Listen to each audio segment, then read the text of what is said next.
আসসালামু আলাইকুম। প্রোমাতে আপনাদের সবাইকে স্বাগতম। আজকে অ্যাকচুয়ালি আমরা দেখব যে হতেছে রকমারি.কম কত টাকা লাভ করে এবং যে স্টেট ফার্স্ট কোরিয়ার এরা আসলে কোম্পানিটা কত লাভ করে এবং তারা কি ভ্যালু প্রোভাইড করে যার এগেইনস্টে তারা এত টাকা লাভ করতেছে বা কোন বড় প্রবলেমটা তারা সলিউশন করতেছে যার কারণে তারা হাজার কোটি টাকার কোম্পানি বিল করতে সমর্থ হয়েছে বাংলাদেশে।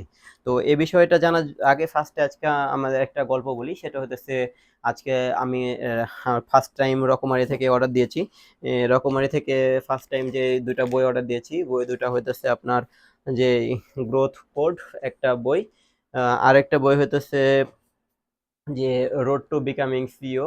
এই দুটো বই, যেহেতু আমরা প্রোমা.কম নিয়ে কাজ করতেছি, তো এই বিষয়টা আসলে এই বই থেকে আরো নলেজ অর্জন করার চেষ্টা করতেছি, কারণ নলেজ, মেন্টরশিপ এবং হইতেছে সঠিক গাইডেন্স বা যেটা নেটওয়ার্কিং এর মাধ্যমে কিন্তু আমরা অ্যাকচুয়ালি সব প্রতিষ্ঠানকে ছোট থেকে বড় করতে পারবো বা ভ্যালু ক্রিয়েট করতে পারবো। তো এই বিষয়টা নিয়ে কথা বলতেছি, তার কারণ হতেছে অ্যাকচুয়ালি আজকে আমরা জানবো আসলে রকমারি কত টাকা আসলে ইনকাম করে। তো আমাদের যে আজকে পার্সেল ছিল, পার্সেলটা ছিল হচ্ছে 855 টাকার পার্সেল, আর আমি ফার্স্ট টাইম রকমারি থেকে অর্ডার করেছি, যার কারণে সেটা কিন্তু আমাদের যে 65 টাকা ডেলিভারি চার্জ ছিল সেটা কিন্তু মাফ করে দিয়েছে বা তারা ছাড় দিয়েছে বা অফার দিয়েছে যাকে ফার্স্ট টাইমের জন্য। তো এখানে আমরা আসলে বই বিক্রি করে তারা আসলে রকমারি কত টাকা লাভ করে এটা জানার জন্য ফার্স্টে আমরা হচ্ছে এই বইটা দেখি, সেটা হচ্ছে যে the 7 habit of highly effective people. এই বইটা কিন্তু আমি রকমারি থেকে কিনে নিই। এটা আমি হচ্ছে রাজশাহী যে সাহেব বাজার রানীদিঘির যে মার্কেট থাকে, লাইব্রেরি আছে, সেখান থেকে কিনেছি। সেখানে কিন্তু এই বইটার দাম হইতেছে আমার কাছ থেকে যে দাম, সে দাম থেকে 35% কমিশন বা কম নিয়ে আমাকে কিন্তু দিয়েছে। কারণ তাহলে তারা কত টাকা পায় এটা আমি পাওয়ার জন্য বাংলা বাজারে একবার গেছিলাম বইয়ের বিজনেস শুরু করব তার কারণে। তো সেখানে তারা বলেছে সর্বোচ্চ হইতেছে 55-60% পর্যন্ত কমিশন দেয় প্রকাশনী ভেদে। তো একটা বইয়ে যখন আপনি 60% কমিশন পাবেন বা 55% পাবেন, তখন আপনি 35% বা 20% বা 10% ছেড়ে দিতে আপনার কোনো সমস্যা হবে না। তাহলে আপনার একটা যারা খুচরা বই বিক্রি করে তারা কিন্তু 20, 25, 30% লাভ প্রফিট করে বা 40%ও প্রফিট করে কোনো কোনো ক্ষেত্রে। তো এক্ষেত্রে রকমারির যে বই দুইটা দেখলাম, সেই বই দুইটা থেকে যদি আমরা 55% করে তারা প্রফিট করে থাকে, তাহলে কিন্তু এই বইটা থেকে তারা লাভ করেছে হচ্ছে 101 টাকা মতো। এবং এই যে দ্য গ্রোথ কোড, এই বইটা তারা কমিশন দিয়েছে আমাকে 10%, তাহলে তারা লাভ করেছে 209 টাকা মতো। তো দুইটা বই মিলে তাদের কাছে, তারা আমার কাছে লাভ করেছে 310 টাকা মতো তাদের লাভ হয়েছে। এবং সেখান থেকে যেহেতু 65 টাকা ডেলিভারি চার্জ তারা প্রথম অবস্থায় মাফ করে মানে ছাড় দিয়েছে, তো সেক্ষেত্রে কিন্তু তারা 245 টাকা মতো প্রফিট করেছে। তো 245 টাকা প্রফিট করেছে, এটা বড় বিষয় নয়, বাট কিন্তু একটা মানে প্ল্যাটফর্মে যদি হাজার হাজার বাংলাদেশের মানুষ যদি অর্ডার করে বই নেয় প্রতিদিন, তাহলে কত টাকা লাভ হইতেছে সেটা একবার ভেবে দেখুন আপনারা।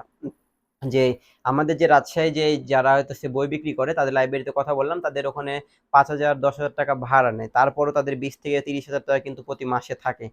তো এখানে একটা লাইব্রেরি না, রাজশাহীর ওখানে দেখলাম 25-30টা লাইব্রেরি, তারা যদি এই অবস্থা, তাহলে সেখানে যদি 3-4 লাখ টাকা বা তারও বেশি টাকা লাভ হয় সবাই মিলে। তো সেক্ষেত্রে সেই মার্কেটের সবচেয়ে বড় অংশ কিন্তু রকমারি দখল করে আছে, যেটা অনলাইনে যে কেউ যেখান থেকে ইচ্ছা সেটা অর্ডার করতে পারে। যেমন আমি আমার এই বইটার কথা বলি, এই বইটা কিন্তু আমার রাজশাহীতে কোথাও আমি পাইনি, যার কারণে আমি রকমারিতে অর্ডার করছি। কারণ আমি যদি রকমারি না থাকতো তাহলে আসলে আমি কোন প্রবলেমটা ফেস করতাম। এই বইটা যখন রাজশাহীতে আমি খুঁজে পেতাম না, এখান থেকে 50 টাকা ভাড়া দিয়ে গেলাম, সেখানে আমি সময় দিয়ে গেলাম, কিন্তু ওই বইটা খুঁজে পেলাম না। এটা বই নিতে সংগ্রহ করতে যদি আমাকে ঢাকাতে যেতে হতো, ঢাকাতে 700-700-1400 টাকা ভাড়া দিয়ে যেতে হতো আমাকে, এবং 2 দিন সময় লাগতো বা একদিন সময় লাগতো নিজেকে ফিজিক্যালি যেতে। এই প্রবলেমের সলিউশনটা কিন্তু রকমারি করতেছে, বা এরকম যে অনলাইনের প্ল্যাটফর্ম অ্যামাজন যারা আছে তারা কিন্তু করতেছে। তাহলে এখানে আমাকে যেতে হতেছে না, তারা জিনিসটা কালেক্ট করে সেখান থেকে তারা হচ্ছে কোরিয়ারে পাঠিয়ে দিতেছে।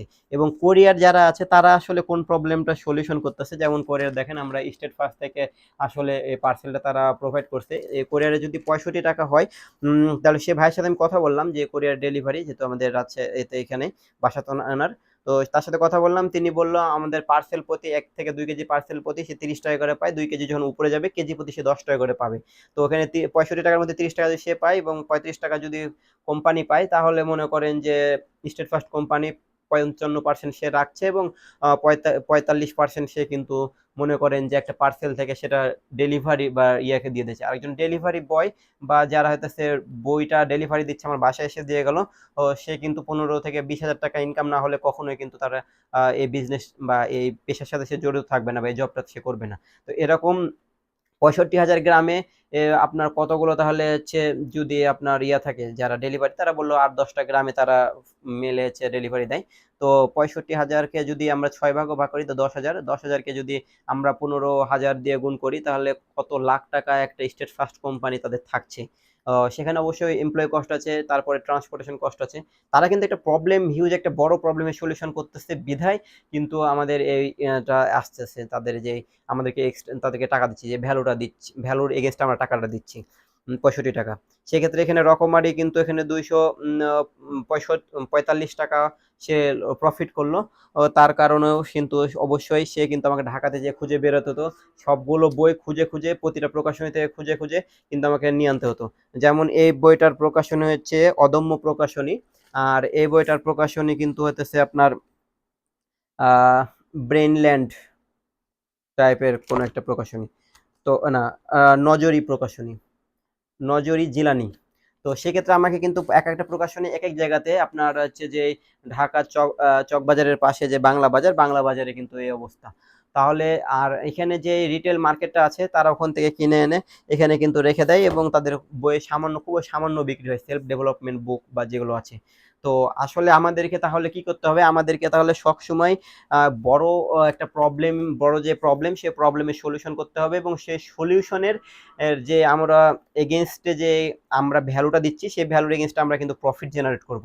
তো যত বড় ভ্যালু জেনারেট করব বা যত বড় আমরা প্রবলেমের সলিউশন করব তত বেশি ভ্যালু দিতে পারবো তাদেরকে, এবং সেই এগেনস্টে আমরা কিন্তু তত বেশি টাকা ইনকাম করতে পারবো।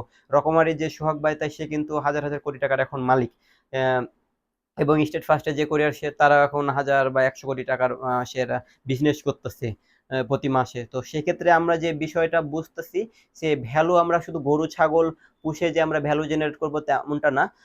গরু ছাগল যদি আমরা খামার বা বড় আকারে, আমরা স্টার্টআপের ভাষায় যেটা শিখেছি, সেটা ঢাকা আপনার হাইটেক পার্কে স্টার্টআপের যে ট্রেনিং করছি সেখানে আমরা শিখেছি ভ্যালু ট্রেনিং কোর্সে। সেখানে হচ্ছে আমাদের স্টার্টআপ কাকে বলা হয়, সেটা হচ্ছে আপনার রিপিটেবল এবং স্কেলেবল যে কোনো বিজনেস যেটা নতুন, সেটা হচ্ছে আপনার যে প্রবলেমের সলিউশন করতে, সেটাই কিন্তু আপনার বড় একটা কোম্পানি বা স্টার্টআপ হতে পারে। তো সেক্ষেত্রে কিন্তু আমরা একটা গরু পুষলে কিন্তু মাসে যদি 10-12 হাজার টাকা ইনকাম হয়, আমরা যদি 10টা গরু পুষি তাহলে কিন্তু ও আপনার সেটা 5 লাখ টাকা ইনকাম হয়ে যাওয়ার মতো। 5-10-এ 50, যদি 5টা করি তাহলে 50,000 টাকা, 10টা করলে 1 লাখ টাকা। এরকম একটা বিষয়। যদি একটা ছাগল পুষি, মাসে যদি 2,000 2,500 করে আসে, তাহলে 5টা বা 10টা 15টা ছাগল পুষলে কিন্তু আমাদের একটা সংসারের যে মেনটেন্যান্স কস্ট সেটা চলে আসছে। তাহলে আমরা ভ্যালু শুধু ক্রিয়েট করলেই হবে না, আমাদের যখন ভ্যালু আমরা ক্রিয়েট করতে পারবো না তখন কিন্তু আমাদের এক্সপেন্স, যেটা আমাদের খরচ, সেটা কিন্তু কমাতে হবে। না কমালে কিন্তু আমরা কখনোই কিন্তু ঋণ থেকে মুক্তি পাবো না। আমাদের মেন উদ্দেশ্য হচ্ছে যেন আমরা মুসলিম উম্মারা যেন ঋণের জর্জরিত না হয়ে আমরা সুদের ধারে চলে যাই বা সুদে জর্জরিত হয়ে যায়। কারণ সুদ আল্লাহ এবং তার রসুলের সাথে যুদ্ধ করার শামিল। তো এই বিষয়গুলো আসলে আপনারা খুব তাড়াতাড়ি আমাদের